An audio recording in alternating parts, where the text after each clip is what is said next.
Voici le site de la catastrophe mobile Guinness, un an après. De retour sur les lieux, Achille, l'un des rescapés, n'a pas oublié où se trouvait sa chambre. Les souvenirs restent douloureux. Il était minuit, peut-être 1 minute ou 2 minutes. J'ai suivi un très grand bruit. Directement, je me suis levé. Ma femme était couchée juste derrière moi. Ma fille était couchée. J'appelle ma femme bébé. Elle me répond juste dans le sommeil. Je me suis levé. J'ai fait quelques pas. Je me suis placé au niveau du couloir, dans l'optique d'essayer d'identifier d'où vient le bruit. Je n'ai pas fait là même 3 secondes. La dalle a lâché sous mes pieds. Avec sa femme et sa fille, il venait d'aménager au premier étage de l'immeuble de 3 niveaux. Le bâtiment s'est effondré sur eux, ainsi que sur plus d'une centaine de personnes. Sa femme et sa fille de 8 ans sont mortes sous les décombres. C'est pas facile.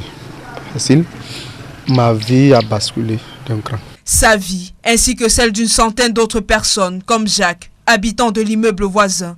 La nuit du 22 juillet, il fonce dans les décombres pour secourir les victimes. Il fallait traverser même des corps que tu pouvais savoir, celui c'était ton ami, tu l'as vu sûrement la veille, et tu le traverses pour aller sauver une vie devant. Donc c'était pas beau à voir. Un drame qui a transformé leur vie.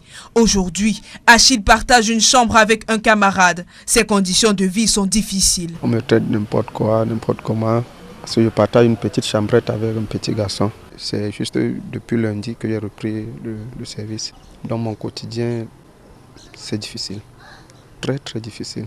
Les fois où, quand je suis dehors, je n'ai même pas envie de rentrer. Ils affirment n'avoir reçu aucune aide des autorités administratives. Personne n'a reçu quelque chose, étant donné que c'est moi qui étais le porte-parole des sinistrés auprès des autorités administratives. Nous n'avons rien reçu.